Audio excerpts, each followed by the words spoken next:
మరొకసారి మీ అందరికీ శుభాభివందనలు తెలియజేస్తూ ఉన్నాను. ప్రియులారా, ఈరోజు మనం ధ్యానించేటువంటి అంశము సర్వజన సుఖినో భవంతు లేదా సర్వే జన సుఖినో భవంతు. ప్రియమైనటువంటి దేవుని వారులారా, క్రైస్తవ సమాజము సువార్త ప్రకటించడానికి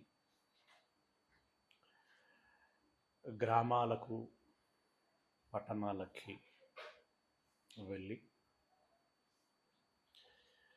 వీధులలోనూ సభలలోనూ ప్రకటించి కరపత్రాలు, బైబిళ్ళు తదితరమైనటువంటి దైవ సంబంధమైనటువంటి సామాగ్రిని ఇచ్చినప్పుడు వారు అడుగుచున్నటువంటి ప్రశ్నలు కొన్ని ఉన్నాయి. అందులో ఒకటి, మా గ్రంథాలలో లేనటువంటిది మీ బైబిల్లో ఏమున్నది? రెండవది, మీ దేవుడు నన్ను నమ్మకపోతే చంపండి అని చెప్పాడు. మీ దేవుడు ద్వేషించేటువంటి వాడు,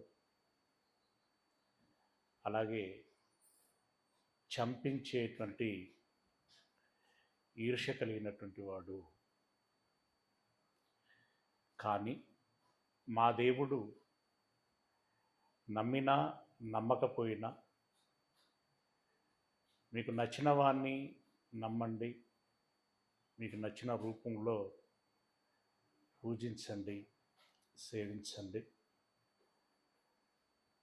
మీరు ఏ రూపంలో కొలిచినా నేను పలుకుతాను,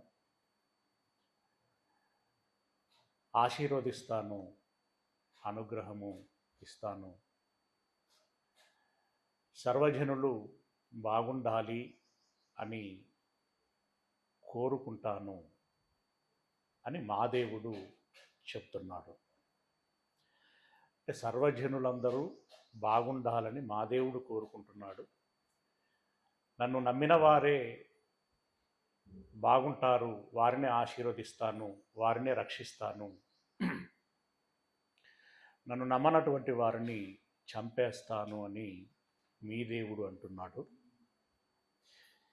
ఇప్పుడు మీ దేవుడు మంచివాడా, మా దేవుడు మంచివాడా? మీ దేవుడు గొప్పవాడా, మా దేవుడు గొప్పవాడా? మీ దేవుని మనస్తత్వము ఏమిటి, మా దేవుని మనస్తత్వము ఏమిటి? కాబట్టి మీరు మాకు చెప్పాల్సినటువంటి అవసరము లేదు అని వ్యతిరేకిస్తున్నటువంటి అనేకమైనటువంటి కారణాలలో ఇదొక కారణంగా వారు ఎత్తి మాట్లాడటము జరుగుతున్నది. అసలు మీ దేవుడు మా దేవుడు అనేటువంటి కాన్సెప్టే తప్పు. మొదటగా ఉన్నది ఒకటే దేవుడు. ఆ దేవుడు ఎవరు?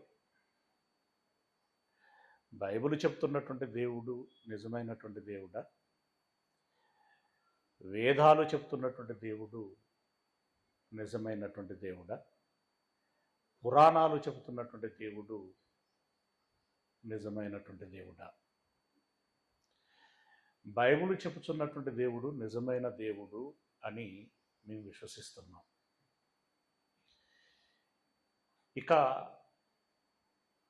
వేదాలలో దేవుడు ఈ రూపంలో ఉంటాడని ఎక్కడా చెప్పలేదు అని వేదాల అనుభవం కలిగినటువంటి వారు చెబుతున్నటువంటి మాట. దేవుడికి రూపము లేదు అని. అందుకే ఆర్య సమాజం వారు విగ్రహారాధనని చెయ్యరు. ఎందుకు మీరు చేయరు అని అన్నప్పుడు మాకు మీ వేదాలు ప్రామాణికము, పురాణాలు కాదు అని చెప్తారు. మరి పురాణాలు ఎందుకు వచ్చాయి అని అంటే సామాన్య జనాంగానికి అర్థం కావటానికి రక్తి కట్టించేటువంటి విధంగా రంజింపచేస్తూ ఆ విషయాలని, అంటే అదృశ్యమైనటువంటి భావన కలిగినటువంటి ఆ విషయాలని దృశ్యమైనటువంటి విధానములలో చెప్పి అర్థం చేయించేటువంటి ప్రయత్నములో భాగంగానే ఈ పాత్రలన్నీ సృష్టించటం జరిగింది. వాటికి ఈ రూపాలు, ఈ అలంకారాలు, ఈ అతిశయోక్తులు ఇవ్వటం జరిగింది. వాస్తవానికి ఇదంతా నిజం కాదు, ఇదొక కాల్పానికము, అందుకే వాటికి పురాణాలని పేరు పెట్టడం జరిగింది అని చెప్పి సంబంధిత వేదాలను మాత్రమే నమ్మేటువంటి వారు చెప్తారు, పురాణాలను కూడా నమ్మేటువంటి వారు చెప్పేటువంటి మాటే. ఇప్పుడు దీన్ని బట్టి మరి పురాణము దేని నుండి వచ్చింది అని అన్నప్పుడు వీళ్ళే చెప్తున్నటువంటి మాట వేదాలలో నుండి వచ్చింది, వేదమే ప్రమాణము అని. ఓకే, మరి వేదమే ప్రమాణమైనప్పుడు వేదము దేవునికి రూపమునివ్వనప్పుడు పురాణము ఎలా ఇస్తుంది? ఇవ్వలేదు అంటే వేదాన్ని వ్యతిరేకించినట్టే కదా. గనక పురాణాలకి వేదం ప్రమాణము కాదు. ఇది మనుష్యుల మతులలో నుండి పుట్టుకొచ్చినటువంటి అతిశయోక్తి కలిగినటువంటి మాటలు. ఇందులో వాళ్ళ రకరకాలైనటువంటి స్వార్థ ప్రయోజనాలు కూడా లేకపోలేదు. రైట్, సరే. బైబిలు అదృశ్యుడు అని చెప్తున్నది, వేదము అదృశ్యము అని చెబుతున్నది. బైబిలు చెప్పుచున్న, వేదము చెప్పుచున్నటువంటి అదృశ్యుడు సృష్టికర్త, సృష్టిని నడిపించేటువంటి వాడు. ఇంతవరకు సిమిలారిటీ ఉంది. ఈ రెండింటిలో మరి మొదటగా లిఖించబడినటువంటి పుస్తకము ఏది అన్నప్పుడు వేదాలకి బైబిల్కి 1000 సంవత్సరాల వ్యత్యాసం ఉంది. బైబిల్ రాయటం ఎప్పుడు ప్రారంభమైంది? క్రీస్తుకు పూర్వం 1400 సంవత్సరాలకు పూర్వం. ఓకే, మరి ఈ వేదాలు, వీళ్ళ ఇతిహాసాలు, పురాణాలు ఇవన్నీ ఎప్పుడు నుండి రాయటం ప్రారంభమయ్యాయి అన్నప్పుడు క్రీస్తు శకము 200. ఓకే, 200, 300 ఆ తదుపరి. అంటే ఇప్పుడు ఎంత వ్యత్యాసము? ఏమండి, అక్యురేట్ నెంబర్లు కాకపోయినా సుమారుగా 1500-1600 సంవత్సరాల వ్యత్యాసం. మరి ఇప్పుడు ఈ వేదాలు రాసినటువంటి వారు, వీళ్ళ పూర్వీకులు, వీళ్ళందరూ కూడా చెప్పేటువంటి మాట ఏంటంటే, మా వేదాలు క్రీస్తు శకము 2-3 శతాబ్దాలలో రాసినవి అయినప్పటికీ అవి మౌఖికంగా 1000 సంవత్సరాల, ఇక 1000 కాదు, వాళ్ళు చెప్పేటువంటిది ప్రాచీనం కదా, ఇక ప్రారంభము నుండే ఉన్నది అని చెప్పటం. ఓకే, ప్రారంభము నుండి ఉన్నది అని అన్నప్పుడు మరి భారతదేశంలో ఉండినటువంటి పండితాచార్యుల యొక్క మూలాలు ఎక్కడివి, ఏంటి అని ఆలోచించినప్పుడు ఇందులో ద్రావిడులు అలాగే ఆర్యులు ఉన్నారు అనేటువంటి సంగతి మనకు తెలుసు. ఈ ఆర్యులు, ద్రావిడులు ఎక్కడి నుండి వచ్చినటువంటి వారు అనంటే ఈ ఇరాను అలాగే ఈజిప్టు నుండి వచ్చినటువంటి వారు. ఇరాను అనంటే వీరు వచ్చేటప్పటికీ పర్షియన్ మతము అక్కడ ఉన్నటువంటి విషయం పార్షి. ఓకే, ఇరాన్ అంటే పర్షియన్ కదా, పార్షి దేశము అని అంటారు, పార్షీలు ఉండేటువంటి దేశం. ఇప్పుడు వీళ్ళు కొలిచేటువంటి దేవీ దేవతలు పేర్లు ఏవైతే ఉన్నాయో వీటి మూలాలన్నీ ఆ ఇరాను ఆ పరిసర ప్రాంతాలలో జీవించినటువంటి జనాంగములలో ఇవి ఉంటాయి. ఈ పర్షి అయితేనేమి, లేదంటే గ్రీకు అయితేనేమి, వీళ్ళు పూజించేటువంటి దేవీ దేవతల యొక్క మూలాలే ఈ ఆర్యులు ప్రవేశపెట్టినటువంటి వైష్ణవ దైవారాధనలో కనిపిస్తూ ఉంటుంది. ద్రావిడులు ప్రవేశపెట్టినటువంటి శైవ దైవారాధనలు అన్నీ కూడా ఈజిప్టు దేశానికి సంబంధించినటువంటివిగా కనబడుతూ ఉంటాయి. అంటే మీరు ప్రాచీనము అని చెబుతున్నటువంటి మీకు సంబంధించినటువంటి సాహిత్యము, మీకు సంబంధించినటువంటి వేదాంతము, మీకు సంబంధించినటువంటి ఇతిహాసము, ఇదంతా కూడా ఎక్కడి నుండి వచ్చిన కల్చర్ అనంటే ఎక్కడి నుండి వచ్చినటువంటి ఆచారము, ఆరాధన పద్ధతి అనంటే విదేశాలలో నుండి వచ్చినటువంటిది. విదేశాలలో నుండి వచ్చినటువంటిది అంటే మౌఖికంగా ఉన్నటువంటి ఈ దైవ సంబంధమైనటువంటి విషయాలన్నీ కూడా విదేశాలలో నుండి వచ్చినటువంటివే. సరే, ఇప్పుడు ఈ విదేశాలలో నుండి వచ్చినటువంటి వాటిలో మీరు పూజిస్తున్నాము మా దేవీ దేవతలు అని చెప్పుచున్నటువంటి ఈ ప్రకృతిలోని జీవులు, చరించేటివి, అలాగే స్థిరంగా ఉండేటువంటివి ఏవైతే ఉన్నాయో అవన్నీ కూడా సృష్టిలో భాగము. మీరు స్వయంభులు అని అంటారా, లేదా ప్రతిష్ఠించబడినవి అని అంటారా, లేదా అవతారాలు అని చెబుతారా, ఏవైనా కానివ్వండి, అవన్నీ ప్రకృతిలో భాగం. మీకు అర్థమైంది అనుకుంటున్నాను. అవతారాలు అని అన్నప్పుడు అందులో రకరకాలైనటువంటి అవతారాలు మనకు కనబడతాయి. అవన్నీ కూడా ప్రకృతిలో భాగం. నందీశ్వరుడు అంటే ఏంటి, ఇంకా రకరకాలైనటువంటి ఉన్నాయి కదా, ఇవన్నీ కూడా ప్రకృతిలో భాగం. అంటే వాళ్ళు చెప్పేటువంటి మాటలే, మనం కొత్తగా ఇందులో కల్పించి చెప్పేటువంటివి ఏం కాదు.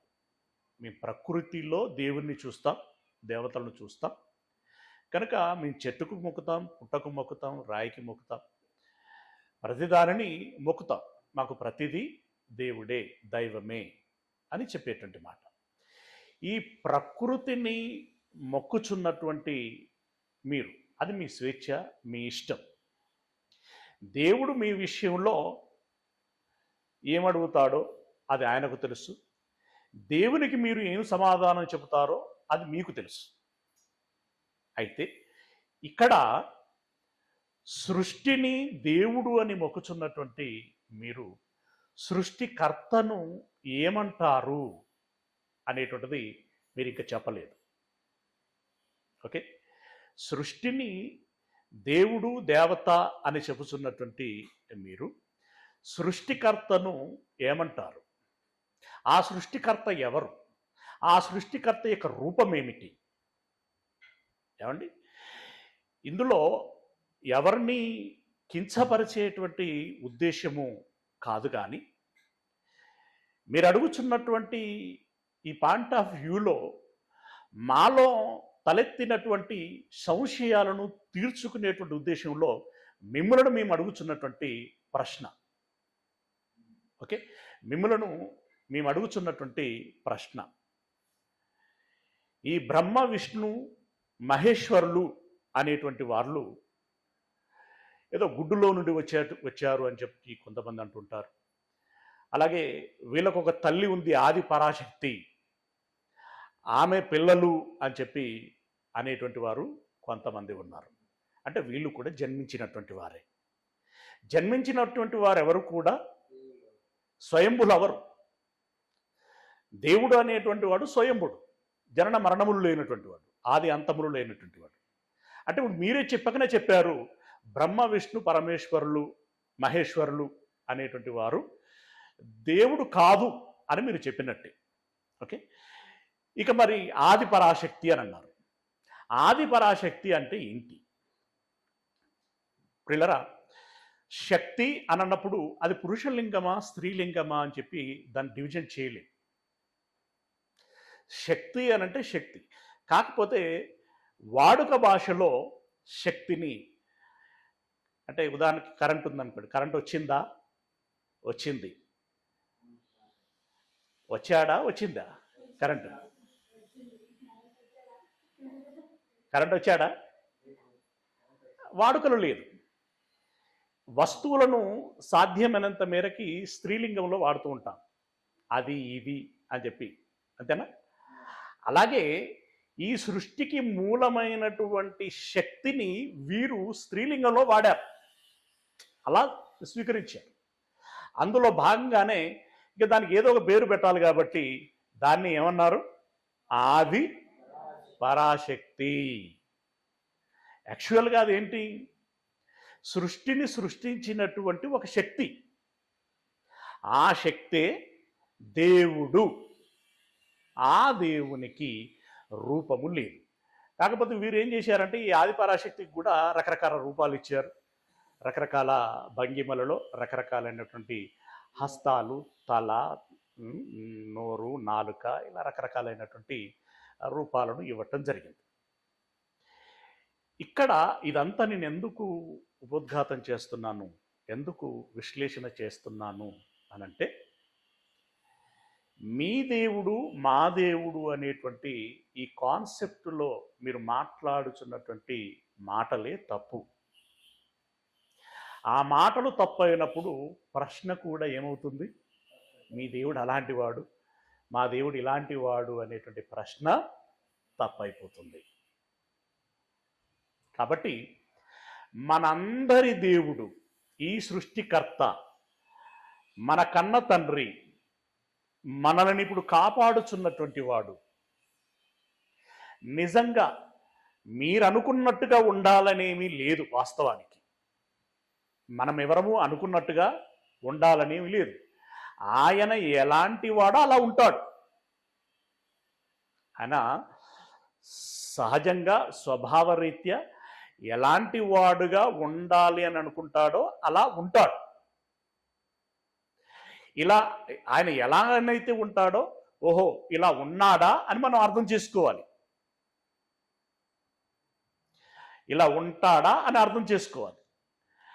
అర్థం చేసుకొని ఆయన యొక్క మనస్తత్వాన్ని బట్టి మనము మెదులుకునేటువంటి ప్రయత్నం చేయాలి. అంతేగాని ఇలా ఎందుకున్నావు, అలా ఎందుకున్నావు అని చెప్పి తిరిగి ప్రశ్నించి ఉద్యమాలు చేసి, ధర్నాలు చేసి, లేకుంటే యుద్ధాలు చేసి గెలవగలిగేది, సాధించగలిగేది ఏమీ లేదు. పోనీ మరి మనం అనుకుంటున్నట్టుగా మన దేవుడు అంత క్రూరమైనటువంటి వాడా? అంతగా ద్వేషించేటువంటి వాడా? ఏంటి మన దేవుని అంటే ఇప్పుడు ఎవరి దేవుడు? క్రైస్తవుల దేవుడు కాదు. క్రైస్తవుల దేవుడు మాత్రమే కాదు, మనుషులందరి దేవుడు. నువ్వు ఒప్పుకోవచ్చు, ఒప్పుకోకపోవచ్చు, అది వేరు విషయం. మీ అమ్మను మా అమ్మ కాదు అనంటే ఎవరేం చేస్తారు? మీ నాన్నని నాన్న కాదు అని నువ్వు అన్నావు అనుకో, ఎవరేం చేస్తారు? సరే తీరా బాబు, నీ ఏడుపు నువ్వు ఏడువు అని చెప్పేసి అని వెళ్ళిపోవటమే తప్ప ఎవరేమి చేసేది ఉండదు. ఇక మరి ఇప్పుడు మన దేవుని యొక్క నిజమైనటువంటి స్వభావము ఏమిటి అని అన్నప్పుడు, యోహాను సువార్త 3వ అధ్యాయము, యోహాను సువార్త 3వ అధ్యాయము 16వ వచనము, 3వ అధ్యాయం 16వ వచనం ఏమంటున్నాడు? దేవుడు లోకమును ఎంతో ప్రేమించెను. ఎంతో అనంటే ఎంత ప్రేమించాడు?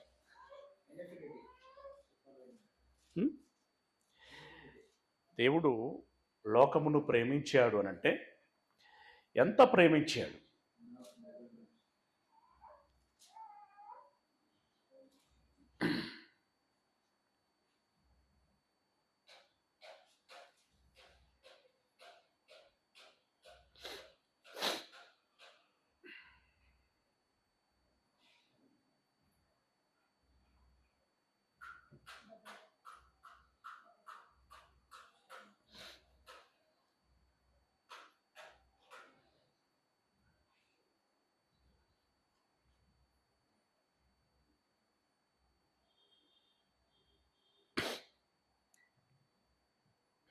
ప్రిలరా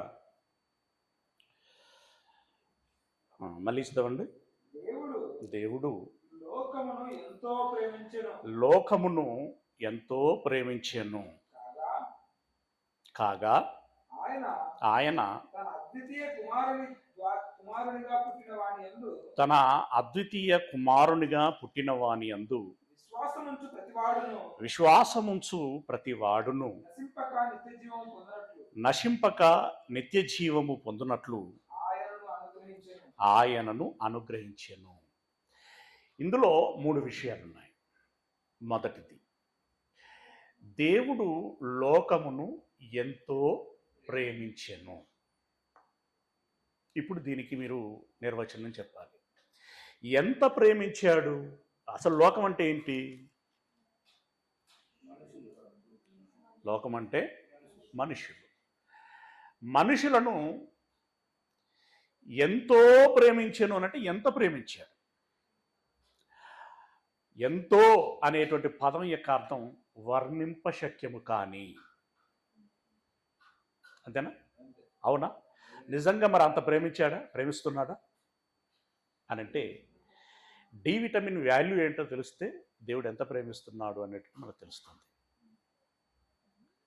ఏ విటమిన్ వాల్యూ తెలిస్తే, కే విటమిన్ వాల్యూ తెలిస్తే, ఇలా విటమిన్లు అన్నీ ఉన్నాయి కదా, సి విటమిన్ వాల్యూ తెలిస్తే, ఏ బి సి డి ఈ ఎఫ్ అలా కే దాకా విన్నాం. అవునా? ఇంకా తర్వాత కూడా ఉండొచ్చు, ఏమో తెలియదు. అవునా? B12 అంటే దాని అర్థం ఏంటి? బిలోనే 12 రకాలు. ఇన్ని రకాలైనటువంటి విటమిన్లు మనిషికి అవసరమా? ఎవడికి కావాలి అవి అన్నాం అనుకో, అయిపోయింది కదా. ప్రోటీన్లు అవసరమా? ప్రోటీన్లు కావాలంటే ఏం కావాలి? విటమిన్లు కావాలంటే ఏం కావాలి? ప్రోటీన్లు కావాలంటే ఏం కావాలి? ప్రకృతి కావాలి. అవునా? అంటే దేవుడు ఈ ప్రకృతిని కలగజేసి ప్రకృతి ద్వారా వెలకట్టలేనంత ప్రేమ మనకు అందిస్తున్నాడు. ఇది క్రైస్తవులకు మాత్రమేనా? అన్యజనులందరికీ కూడానా? అంటే ఇప్పుడు సర్వేజన సుఖినోభవంతు అని అంటున్నాడా? నన్ను నమ్మిన వాళ్ళు మాత్రమే తిని తాగి బ్రతకాలి అని అంటున్నాడా? మరి వీళ్ళకి అర్థమై మాట్లాడుతున్నారా, అర్థం కాక మాట్లాడుతున్నారా? ఓకేనా?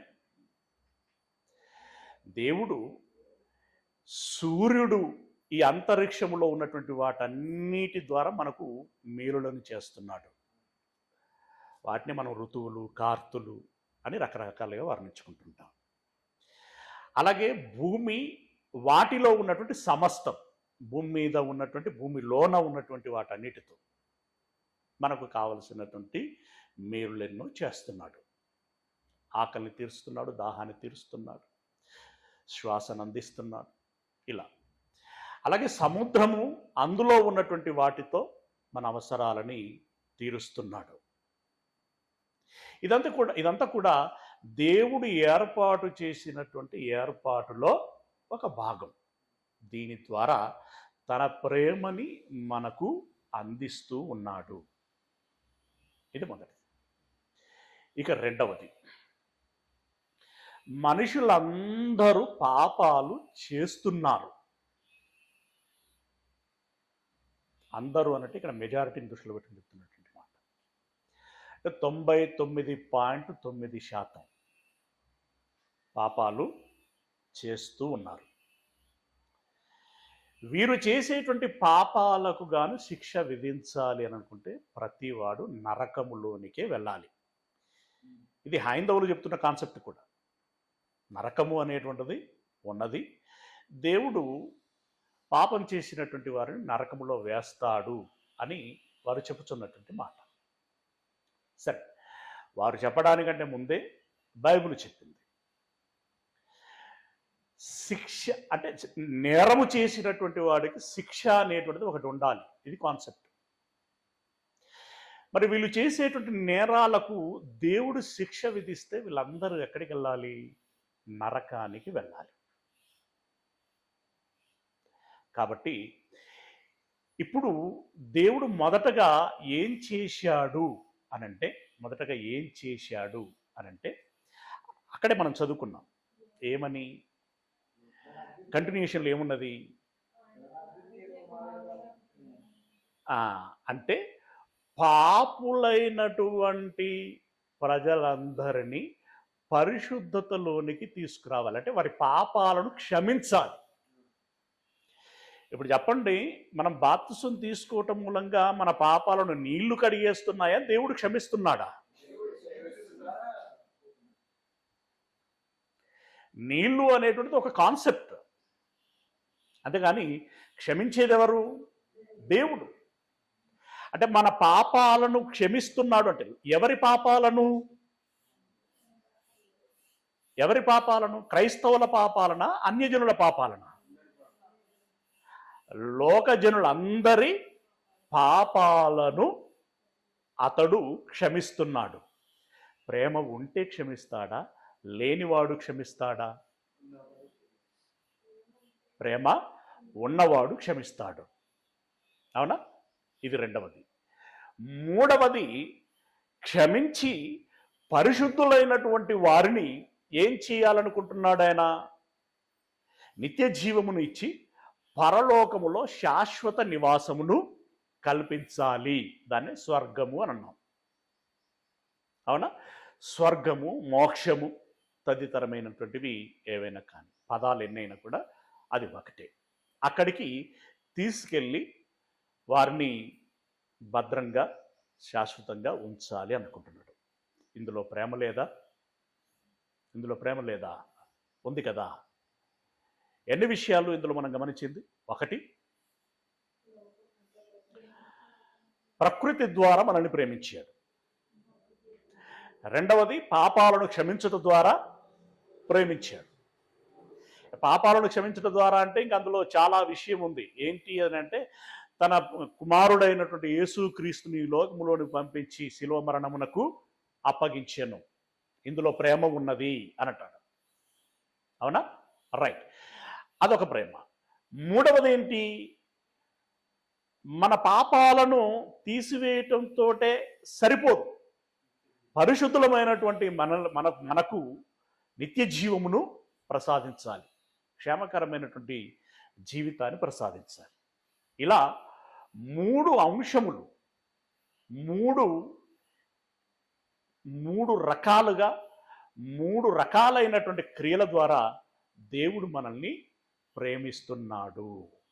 ఇందులో ప్రేమ ఉన్నది.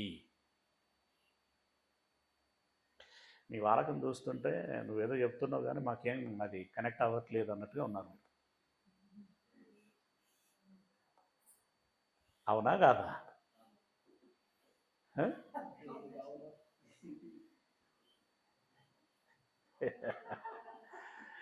మంచిగా నిద్రపోయిండు, లేచిండు, అవును అని అంటున్నాడు.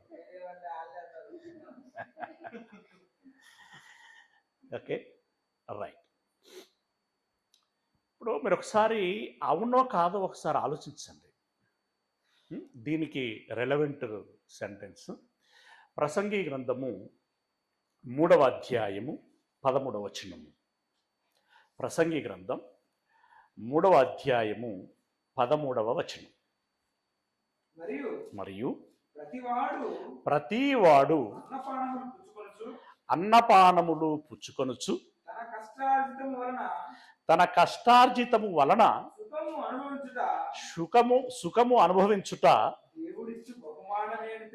దేవుడు ఇచ్చు బహుమానమే అని తెలుసుకుంటుని. ఇక్కడ ముందు ఉన్నటువంటి వర్డ్ ఏంటది? ప్రారంభ పదం ఏంటి? ప్రతివాడు. అంటే ఎవరు? ఇశ్రాయేలీడా, క్రైస్తవుడా, హైందవుడా, ముస్లిమా? ఎవరు? నమ్మిన వారు, నమ్మని వారు ఎవరైనా సరే ప్రతివాడట ఏం అనుభవించున్నట్లట? అన్నపానములు పుచ్చుకొనుచు తన కష్టార్జితము వలన సుఖము అనుభవించుట దేవుడిచ్చు బహుమానమే అని తెలుసుకొంటిని. అంటే ఇది ప్రారంభ మాటగా మాట్లాడుకున్నాం కదా, ప్రకృతి ద్వారా అనుగ్రహించుట ద్వారా మనల్ని ప్రేమిస్తున్నాడు అని. ఈ ప్రేమ ఎవరికి ఇచ్చారు? అందరికీ కదా. అందరినీ ఆయన ప్రేమించాడు. రైట్. ఇప్పుడు అందరినీ ఆయన ప్రేమించాడు. Very good. ఇప్పుడు ఆయనను ఎరిగినటువంటి వీళ్ళు మోపేటువంటి బదనాములో మరొకటి ఏంటి అనంటే, మీ దేవుడు నన్ను నమ్మనటువంటి వారిని చంపేయండి అని అన్నాడు అనేటువంటి మాటతో ఆగకుండా, మేము సర్వేజన సుఖినోభవంతో అంటాము. మేము అని అంటారు. దేవుడికి ఆపాదించడం అయిపోయిన తర్వాత నెక్స్ట్ వర్డ్ ఏంటంటే సర్వేజన సుఖినోభవంతు అని మేమంటాం. మీరంటారా? క్రైస్తవులైనటువంటి మీరు అంటారా? మీరేమంటారు? మా యేసును నమ్మితే నిత్య జీవం, నమ్మకపోతే నిత్య నరకము అని అంటారు. అంటే నరకము అనేటువంటి కాన్సెప్ట్ బైబిల్లో మాత్రమే ఉంది, మా గ్రంథాల్లో లేదు అన్నట్టుగా మాట్లాడుతూ ఉంటారు. ఇది ఎంత ఎంత భయంకరమైనటువంటి అబద్ధము అనంటే అంత తీవ్రమైనటువంటి అబద్ధం. ఎందుకంటే వాళ్ళ గ్రంథాలలో ప్రస్ఫుటంగా ఉన్నాయి. మనమన్నా ఒక నరకాన్ని గురించి ప్రస్తావన చేస్తాం, నరకము అంటే నరకము అని అంటాం. వారు నరకాల్లో రకాలు చెబుతారు. ఇంకా ఏమండి, రకరకాల నరకాల పేర్లు చెప్తా ఉంటారు. నరకము కాదు, నరకాలు ఉన్నాయని మీరు చెప్తున్నారు. నరకాలు ఉన్నాయని మీరు చెబుతున్నారు. రైట్. ఇప్పుడు దేవుణ్ణి ఎరిగినటువంటి వారుగా, నమ్మినటువంటి వారుగా, దైవములో జీవిస్తున్నటువంటి వారుగా వారు ఎలాంటి మనస్సు కలిగి ఉండాలి, ఉంటారు అని దేవుడు చెప్తున్నాడు. ఇప్పుడు రెండు మాటలలో మనం ఏం చేసామనంటే దేవుని ప్రేమ ఏంటి అనేటువంటిది మనం చూసాం. ఓకే. ఇక దానికి చాలా మాటలు ఉంటాయి. ఇంకా దేవుడు ఎలా ఎలా ప్రేమిస్తున్నాడు, ఎవరెవరిని ప్రేమిస్తున్నాడు, ఎలా పిలిచాడు, ఏంటి అనేటువంటి చాలా ఉన్నాయి. ఇప్పుడు మన దగ్గరికి వస్తే మనల్ని ఏం చేయమన్నాడు? పూర్ణ మనస్సుతోటి, పూర్ణ హృదయంతో, పూర్ణ ఆత్మతోటి, పూర్ణ బలముతోటి నీ తండ్రి అయినటువంటి దేవుణ్ణి ప్రేమించవలయును. అంటే నీ దేవుని సృష్టికర్తను ప్రేమించు. ఈ ప్రేమలో ఏం దాగి ఉన్నదన్నాడు? నిన్ను వలె నీ పొరుగు వారిని ప్రేమించుము. నీ పొరుగు వారిని ప్రేమిస్తే నన్ను ప్రేమించినట్టే అని అన్నాడు. నీ పొరుగు వారిని ప్రేమిస్తే నన్ను ప్రేమించినట్టే. నీ పొరుగు వారిని ప్రేమించు. పొరుగువాడు అంటే ఎవడు? పొరుగువాడు అంటే ఎవడు? క్రైస్తవుడా? ఏమండి, ఒక శాస్త్రి అడిగాడు యేసయ్యని, పొరుగువాడు అంటే ఎవడు అని అన్నాడు. అప్పుడు ఒక సమరయుని గురించి చెప్పాడు. అవునా? ఒకడు యెరూషలేములో నుండి యెరికోకు వెళుతున్నాడట. మేబీ అతడు ఇశ్రాయేలుడై ఉండొచ్చు, లేకుంటే అన్యుడై ఉండొచ్చు, ఎవరో ఒకరు, సంబడి అని అన్నాడు. ఓకే. వెళ్తున్నాడు. వెళ్తూ వెళ్తూ ఒక దొంగ దోపిడికి గురయ్యాడు. దారిగాచి ఒకడు కొట్టి వస్త్రాలను లాక్కొని వెళ్ళాడు. ఇతడు గాయాలై ప్రాణాపాయ స్థితిలో ఆ దారిలో పడి ఉన్నాడు. పడి ఉంటే ఆ త్రోవలో ఎవరు వెళ్ళారట? ఒక యాజకుడు వెళ్ళాడట. యాజకుడు ఇప్పుడు వీళ్ళు ప్రశ్నించేటువంటి వాటిల్లో ఏదైనా తప్పు పట్టాలనుకుంటే ఇలాంటి విషయాన్ని నేను ఒప్పుకుంటాను. ఏంటది? ఒక యాజకుడిగా తాను అలాంటి వ్యక్తిని చూడగానే ఏం చేయాలి? స్పందించాలి, తన ప్రేమను అందించాలి కదా, ప్రేమను అందించాలి. యాజకుడి లాంటి వాళ్ళే అందించలేదు, పాస్టర్ల లాంటి వాళ్ళే అందించలేదు అన్నప్పుడు ఇదిగో ఇలా నిందించేటువంటి వారితో నేను కూడా ఏకీభవిస్తాను. ఇప్పుడు ఇక్కడ యేసయ్య కూడా అతన్ని తప్పుపడుతున్నాడు. అతడు చూసి పట్టించుకోకుండా వెళ్ళిపోయాడు. ఓకే. ఆ తర్వాత లేవీయుడు వెళ్ళాడట. యాజకుడు వేరు, లేవీయుడు వేరు. కాకపోతే ఆ లేవీ గోత్రము అనేటువంటిది యాజక గోత్రంగా ఎంచబడింది, ప్రత్యేకింపబడింది. అతడు కూడా చూసి పట్టించుకోకుండా వెళ్ళిపోయాడు. అంటే ఆయన చెప్పదలుచుకున్న కాన్సెప్ట్ ఏంటంటే, ఈ ప్రేమ పంచటం అనేటువంటి దానిలో ముందు వరుసలో ఉండాల్సినటువంటి వీరు పంచకుండా వెళ్ళిపోయారు. ఆ సమయంలో మూడవ వ్యక్తిగా ఒక సమరయుడు ఆ దారి వెంట వచ్చాడు. సమరయుడు అంటే ఎవరు ఇక్కడ? అన్యుడు. అఫ్కోర్స్ సమరయులలో ఇశ్రాయేలీలు కూడా పిలువబడ్డారు, ఒకరుగా ఉన్నారు. కాకపోతే వారు మొత్తానికి దేవునిని ఆరాధించినటువంటి వారు, లేదా దేవుణ్ణి విడిచినటువంటి వారు. ఇశ్రాయేలు కూడా దేవుని విడిచారు కదా వన్స్ అపాన్ ఎ టైం. అలా వారందరూ సమరయులుగా ఎంచబడ్డారు. అంటే అన్యుడు. ఆ అన్యుడు ఏం చేశాడట? అతన్ని చూసి గాయాలు అయితే తన దగ్గర ఉన్నటువంటి ద్రాక్షారసము, తైలము పోసి కట్టుకట్టి పరామర్శించి, అంటే పరామర్శించడం అంటే అవన్నీ చేసి, భయపడకు, నేను నీకు మంచి వైద్యం చేయిస్తాను, నీకేం కాదు అని చెప్పి ఒక పూటకుల వాని ఇంటికి తీసుకెళ్ళాడట. అక్కడ భోజనంతో పాటు వైద్యం కూడా చేస్తారు. అక్కడికి తీసుకెళ్ళి ఆ రోజు అక్కడ ఉండి, ఆ నైట్ కూడా ఉండి, అక్కడ కూడా మళ్ళీ వైద్యం చేయించి, ఉదయము ఆ పుటకుళ్ళ ఇంటి వానికి అప్పగించి, నేను పని మీద వెలుచున్నాను, మీరు ఇతడు పూర్తిగా కోలుకునేంతవరకు మీరు వైద్యం చేయండి, దానికి ఎంత ఖర్చు అవుతుందో నేను తిరుగు ప్రయాణంలో మరలా వచ్చి దాన్ని చెల్లిస్తాను అని అన్నాడు. ఏమండి, ఈరోజు మన గవర్నమెంటు ఈ అడ్వర్టైజ్మెంట్ ఇచ్చింది, మీకు తెలుసా? ఏమని? గతంలో నుండి ఇస్తుంది, అయినా జనాలు పట్టించుకోవట్లేదు అని చెప్పేసి ఇప్పుడు ఒక ప్యాకేజీ అనౌన్స్మెంట్ చేశారు. ఏంటి అని అంటే, ఏదైనా యాక్సిడెంట్లో ఎవరైనా ప్రాణాపాయ స్థితిలో ఉన్నప్పుడు వెంటనే స్పందించి హాస్పిటల్కి తీసుకెళ్ళి ఎవరైతే జాయిన్ చేసి ఆ మేరకు వాళ్ళు సహకరిస్తారో వాళ్ళకి కేసుకు 25,000 చొప్పున ఇస్తాము అని చెప్పి ప్రకటించారు. అంటే సాధారణంగా లవ్ రావట్లేదని 25,000 రూపాయలతో ఆ లవ్ను బయటికి రప్పించేటువంటి ప్రయత్నం చేస్తున్నారు, అంతే కదా. బట్ ఈ సమరయుడు సహజంగా స్పందించాడు, అది సహజమైనటువంటి ప్రేమ. ఇప్పుడు నీ పొరుగువాడు ఎవడు, వీరిలో పొరుగువాడు ఎవడు అని మళ్ళీ యేసయ్యే అతన్ని అడిగాడు.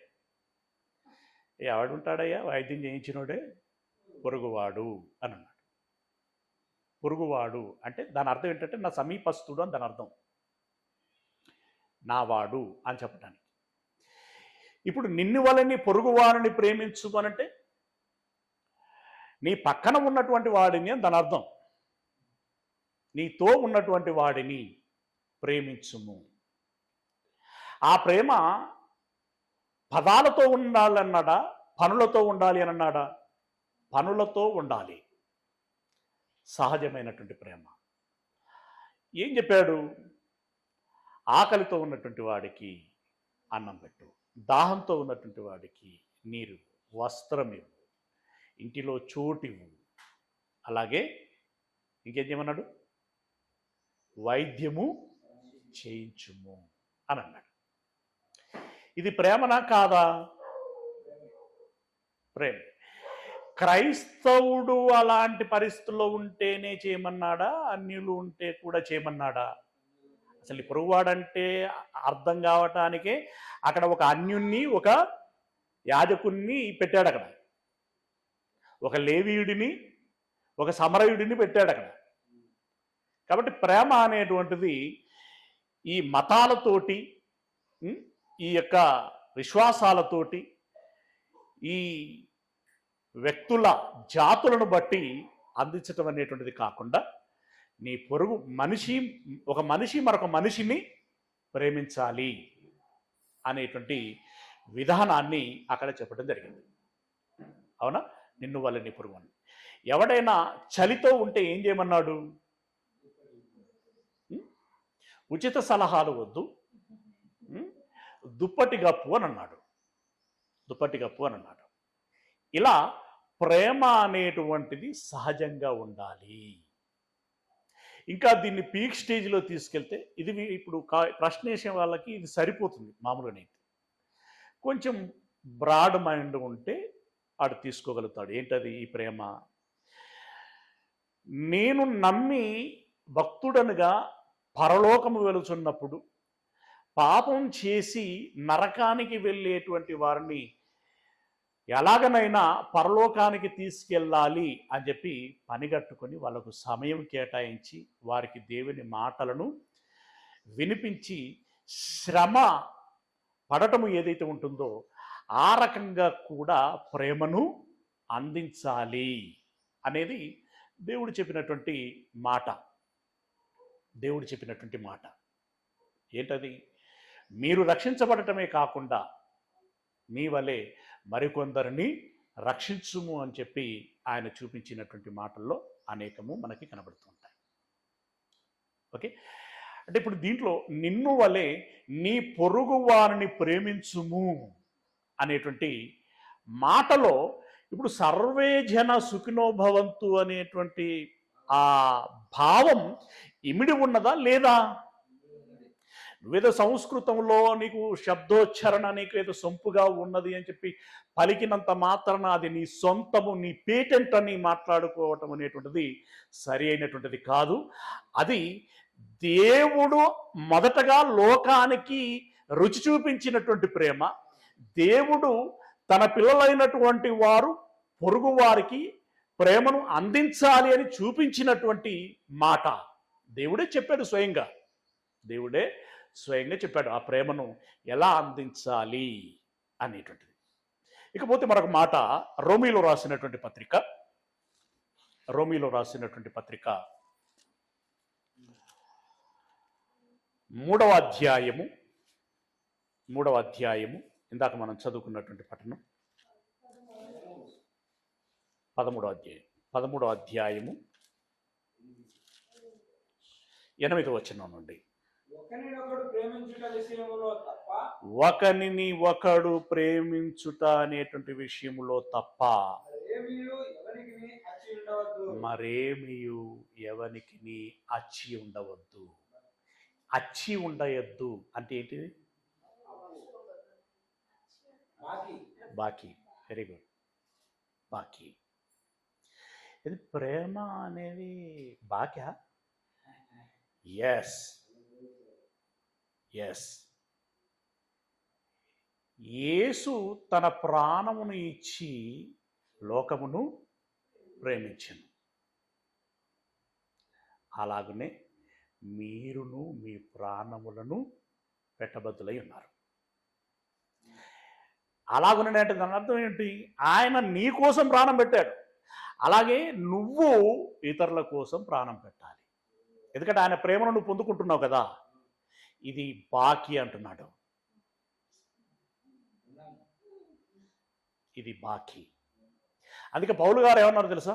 సువార్తను ప్రకటించుచున్నందులకు నీకు అతిశయించటం లేదు, సువార్తను ప్రకటించవలసినటువంటి భారము ఎలా, ఎందుకు? ఈ బాకీ ఎక్కడి నుండి వచ్చింది? ఏమన్నా తెలుసా? నేను ఎందుకు అతిశయించటం లేదు అని అంటే, నాకు కూడా ఎవరో చెబితే నాకు అందింది గనక నేను ఇంకొకరికి అందించాల్సినటువంటి బాధ్యత నా మీద ఉన్నది. ఇప్పుడు మీరు అందరూ చైర్లో ఇట్లా వరుసగా కూర్చున్నారండి, బాగా దాహంతో ఉన్నారు. ఒకే పెద్ద జగ్గు, పెద్ద బాటిల్ ఆ జగ్గు మోయగలిగేదే, అందరికి సరిపోతాయి. ఆ ఫస్ట్ వ్యక్తికి ఇచ్చారు, తాగుము అని ఇచ్చారు. తాగి బొర్ర పోసిందనుకో,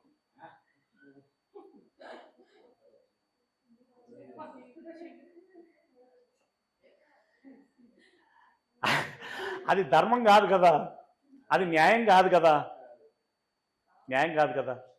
కాకపోక ఏమవుతుంది, అది తప్పైపోతుంది, పాపం కూడా అవుతుంది.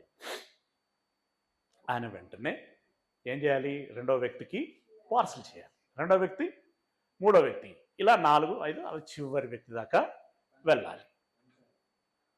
ఇక్కడ అదే చెప్తున్నాడు, ఆ భారం నా మీద మోపబడి ఉన్నది. అయ్యో, స్వార్థ ప్రకటించకపోయిన ఎడల నాకు శ్రమ, దేవుని గృహ నిర్వాహకత్వపు యొక్క బాధ్యత నాకు అప్పగింపబడి ఉన్నది. ఇట్ ఈస్ అవర్ రెస్పాన్సిబిలిటీ అని అన్నాడు. ఇది నా బాధ్యత. అంటే ఇప్పుడు గృహ నిర్వాహకత్వపు బాధ్యత, సువార్తను ప్రకటించటము, అంటే దాని భారం మోపబడటము, ఇదంతా కూడా పౌలు కోసమా, పరుల కోసమా? పరులు అంటే ఇతరులు, ఇక్కడ ఇతరుల కోసం కదా. అందుకే ఏమన్నాడు తెలుసా, నేను ఈ శరీరమందు నిలిచినుట మిమ్మును బట్టి అవసరమై ఉన్నది అని అన్నాడు. ఎస్, మిమ్మును బట్టి. నేను ఇంకా ఈ దేహంలో ఎందుకున్నాను అని అంటే మీకోసము ఉన్నాను. What is that? అది లవ్ కదా? ప్రేమలో భాగంగా ఉండాలని కోరుకోవట్లేదా? లేకుంటే పెట్టి చిత్రహింసలకి సూసైడ్ చేసుకోవాల్సిన పరిస్థితి కాదా? సూసైడ్ చేసుకోవాల్సిన పరిస్థితి. అయినా ఆ శ్రమలన్నీ దిగమింగుతూ ఆయన పేరుగా చెప్తున్నాడు, నేను ఈ శరీరమందు నిలిచి ఉండుట మిమ్మల్ని బట్టి అవసరమై ఉన్నది అని అన్నాడు. ఇవన్నీ ఏంటండి? ఇవన్నీ ప్రేమకు చిరునామాలు కాదా? ప్రేమకు రుజువులు కాదా? ఆనవాళ్ళు కాదా? ఇవన్నీ ప్రేమకు ఆనవాళ్ళు. దానిలో భాగంగానే ఇప్పుడు మాట్లాడుతున్నట్టు మాట. ఏమన్నాడు? ఒకరిని ఒకడు ప్రేమించుట అనేటువంటి విషయంలో తప్ప ఒకరిని ఒకరు ప్రేమించాలి అని అంటున్నాడు. మరేమీ అచ్చి ఉండవద్దు. పొరుగు వాణిని ప్రేమించువాడే ధర్మశాస్త్రమును నెరవేర్చిన వాడు అని అన్నాడు. మళ్ళీ పొరుగువాడు అనగానే ఏం జ్ఞాపకం రావాలి? అందరూ, అంతే కదా. ఇదే మాటను గలతీ పత్రికలో ఏమంటాడు? తీయాల్సిన అవసరం లేదు, 5:14 ఉంటుంది. నిన్ను వలె నీ పొరుగు వారిని ప్రేమించుమను ఒక్క మాటలో ధర్మశాస్త్రం అంతయు ఇమిడి ఉన్నది అని అన్నాడు. అసలు బైబిల్ యొక్క కాన్సెప్టే నీ పొరుగు వారిని ప్రేమించటము అని అన్నాడు.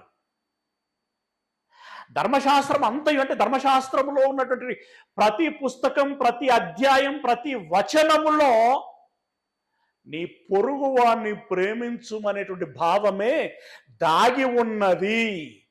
సర్వే జనా సుఖినో భవంతు అని చెప్పి ఒక శ్లోకం చూపించి ఇందులో ప్రేమ ఉన్నది, మీ దగ్గర ఎక్కడ ఉన్నది అని అంటే, మా దగ్గర ఎక్కడ ఉన్నదంటే బైబిల్ నిండా ఉన్నది అని అంటున్నాను నేను. ప్రతి వచనములో ఉన్నది,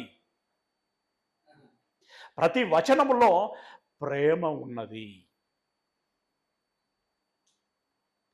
ప్రతి మాటలో ప్రతి మనిషిని ప్రేమించుమనే చెప్పబడిందే తప్ప దేవుడు నేను ప్రేమిస్తున్నాను, నా కుమారుని ద్వారా ప్రేమను అందిస్తున్నాను, మీరును ప్రేమించండి అని తాను చెప్పుచున్నటువంటి మాట. ఇంకా కిందికి వెళ్ళినట్టయితే,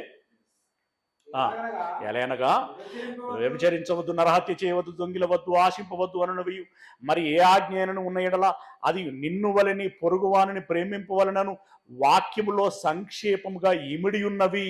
రే దొంగతనం చేయకురా అని చెప్పటం అంటే ఏంటట? ప్రేమ.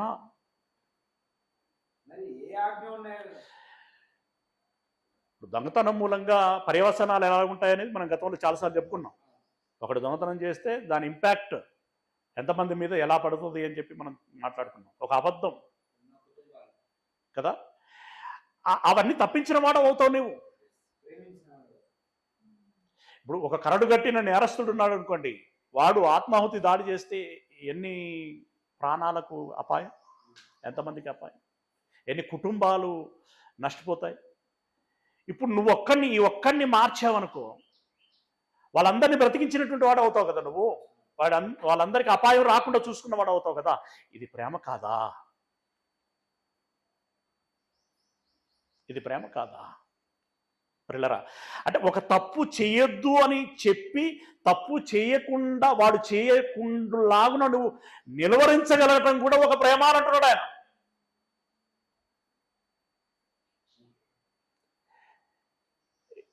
ఎంత డీప్గా ఉంది ఆ కాన్సెప్ట్, ఎలా ఉంది చూడండి.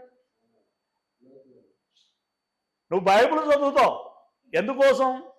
ఎక్కడ నీకు అనుకూలమైనటువంటి వచనాలు కనపడతాయా అక్కడ అండర్లైన్ చేసి వాటిని బయటికి తీసి కరపత్రాలు కొట్టి, ఇదిగో బైబిల్లో ఏముండదు చూసేవా, ఒకసారి చదువుకో, వీడు మేధావి చెప్పినట్టుగా. ఇవెందుకు ప్రింట్ చేయవు? ప్రింట్ చేయవు? నీ మనసు నిండా ఒక స్వార్థం, ఒక కల్మషం, ఒక కుళ్ళు, ఒక కుట్ర, ఒక కుతంత్రం, ఒక మోసం, ఒక దగ ఉన్నది గనక నీవు ఈ వ్యత్యాస ప్రకటనలు చేస్తున్నావు. పాపం చేయకుండా నిలవరించటం కూడా ఒక ప్రేమ అని అన్నాడు. ఇంకా అంటే ప్రేమింపవలనను వాక్యములో సంక్షేపముగా ఇమిడి ఉన్నవి. ప్రేమ పొరుగువానికి కీడు చెయ్యదు గనుక ప్రేమ కలిగి ఉండుట ధర్మశాస్త్రమును నెరవేర్చుటయే. ఎంత స్మూత్గా ఉందండి, ఎంత సాఫ్ట్గా చెప్పాడు. ప్రేమ కలిగి ఉంటే నువ్వు ధర్మశాస్త్రం నెరవేర్చినట్టు, అంతే, అయిపోయింది. అంటే ఇప్పుడు ప్రేమ కలిగి ఉంటే ఏంటంటే నువ్వు తప్పు చేయవు. ఫస్ట్ ప్రేమ ఉన్నోడు తప్పు చేయడు. ప్రేమ ఉన్నోడు ఇప్పుడు పక్కన ఉన్న పిలుస్తూ పొడుస్తాడా?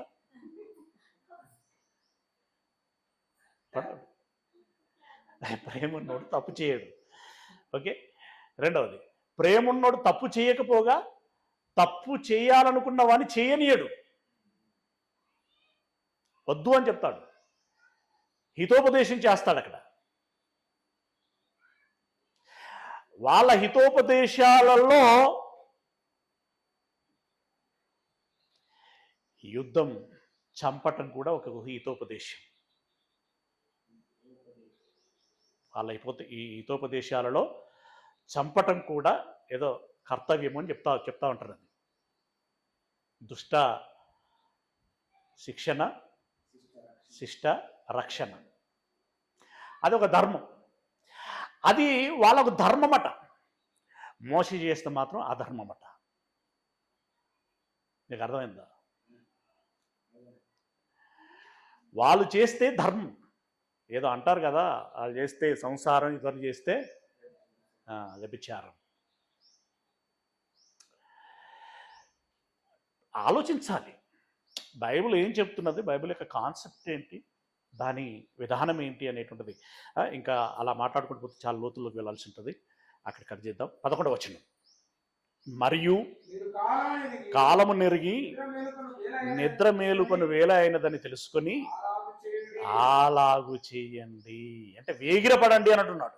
ఆ విషయంలో వేగిరపడండి అని అంటున్నాడు. ఇలా మీరు ఇతరులను ప్రేమించాలి అని చెప్పినటువంటి మాట. ఇతరులను ప్రేమించాలని మీరు కొత్త నిబంధన తీసి మీకు అనుకూలమైనటువంటి వచనములను తీసుకొని మీరు ఇలా చెబుతారే కానీ పాత నిబంధనలో ఇలాంటి మాట మీరేమైనా చూపించగలరా? మిమ్మల్ని అడుగుతున్నాం. లేవియకాండం 19వ అధ్యాయము, లేవియకాండం 19వ అధ్యాయము 33, 34 వచనాలు. 33, 34 వచనాలు. లేవియకాండము 19వ అధ్యాయము 33, 34 వచనాలు. మీ దేశమందు పరదేశి మీ మధ్య నివసించినప్పుడు ఇతర దేశస్తులు మీ దేశంలోనికి ఎవరైనా వస్తే వారిని బాధ పెట్టకూడదు. గొప్ప సంస్కృతి కలిగినటువంటి భారతదేశంలో విదేశీ టూరిస్టులు వస్తే ఏం చేస్తున్నారో తెలుసు కదండి. ఏం చేస్తున్నారు? అత్యాచారాలు చేస్తున్నారు. ఇది ప్రాచీన సనాతన ధర్మములో ఉండినటువంటి భారతదేశం చేస్తున్నటువంటి గొప్ప క్రియ. చెప్పటం కాదు, ముందు చేసి చూపించాలి. ఓకే, ఏం చెప్తున్నాడు ఇక్కడ అంటే, ఇక్కడ వాళ్ళనైనా కూడా నేనేం చెప్పగలను అని అంటే, మంచి చేయాలని అందరం చెబుతాం. అయితే అందరూ చేయకపోవచ్చు.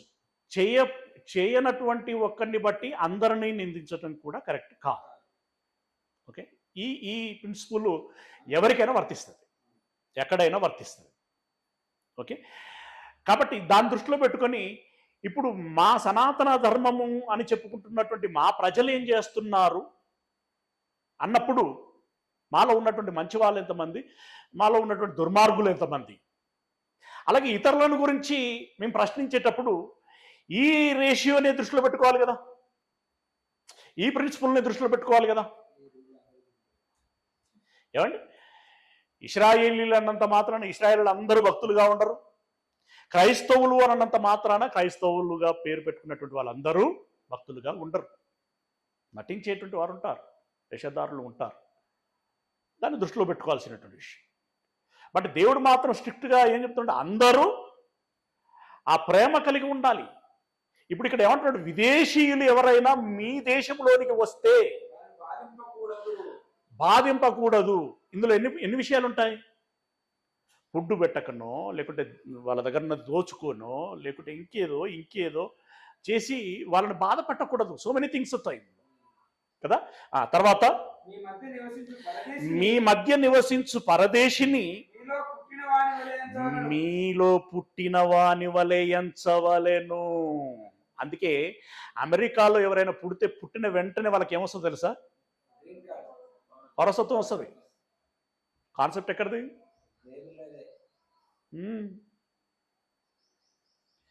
వాళ్ళ రాజ్యాంగాలన్నీ మొదటగా ఎక్కడి నుండి పుట్టుకొచ్చాయి?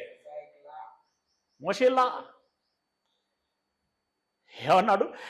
మీ మధ్య నివసించు పరదేశిని మీలో పుట్టిన వాని వలె ఎంచవలెను. మా దేశస్థుడే అన్నట్టు మీరు భావించాలి అంటున్నాడు.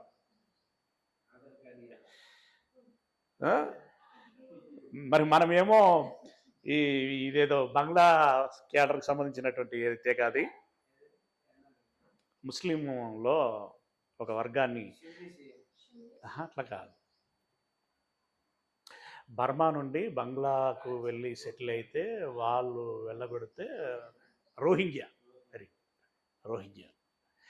రోహింగ్యాలను ఏరియాలనేటువంటి ఒక కాన్సెప్ట్లో భాగంగా ఏంది ఇప్పుడు ఏం తీసుకొచ్చారు?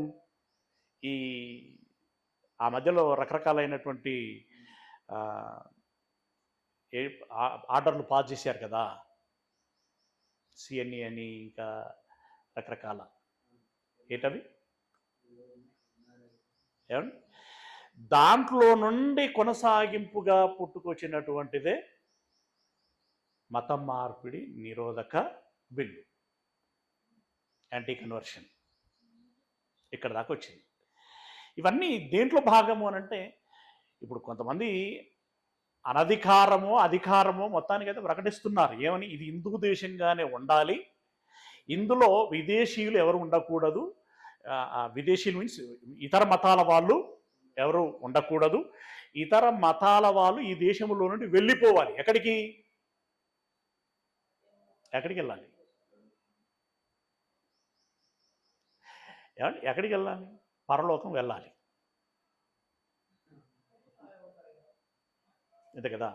సరే, ఆ వివరణ అంతా అలా ఉంచితే ఇక్కడ ఏమంటున్నాడు, మొత్తానికి మీ మధ్య నివసించు పరదేశిని మీలో పుట్టిన వాని వలె ఎంచవలను, నిన్ను వలె వారిని ప్రేమింపవలెను.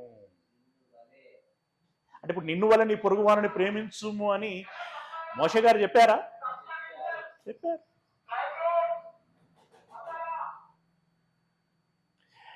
మరి ఈ బానిసలు, ఈ దాసులు, ఈ చెరపట్టబడటం ఇవన్నీ ఏంటి అంటే దానికి కొన్ని పూర్వపరాలు ఉన్నాయి, దానికి ఒక కారణాలు ఉన్నాయి. దాన్ని మనం అర్థం చేసుకోవాల్సిన అవసరం ఉంటుంది.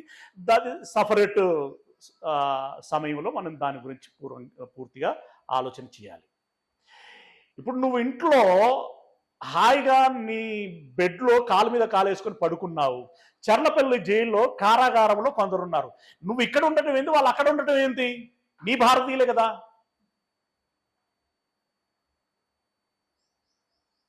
అది అర్థం చేసుకోగలిగితే ఈ బానిసలేంది, దాసులేంది, ఈ పరిస్థితులేంది అనేటువంటి పూర్వపరాలు నీకు అర్థమవుతాయి. ఇవేవి ఆలోచించకుండా ఊరికనే అడగటం ఏంటండి? అడగడం ఎవడైనా అడుగుతాడు. దాని వెనకాల ఉన్నటువంటి పూర్వపరాలు ఏంటి, తీరుతెనులు ఏంటి అనేటువంటివి అర్థం చేసుకొని వివరించగలగటం అనేటువంటిది ఓ గొప్ప మేధావి యొక్క లక్షణం. అది మనం అర్థం చేసుకోవాల్సి ఉంటుంది. ఓకే, ఇలా నిన్ను వలె నీ పొరుగువానిని ప్రేమించుము అని చెప్పటం జరిగింది. మిగిలిన విషయాలని వచ్చే వారం ధ్యానించుకునేటువంటి ప్రయత్నం చేద్దాం. ఓకేనా? God bless you.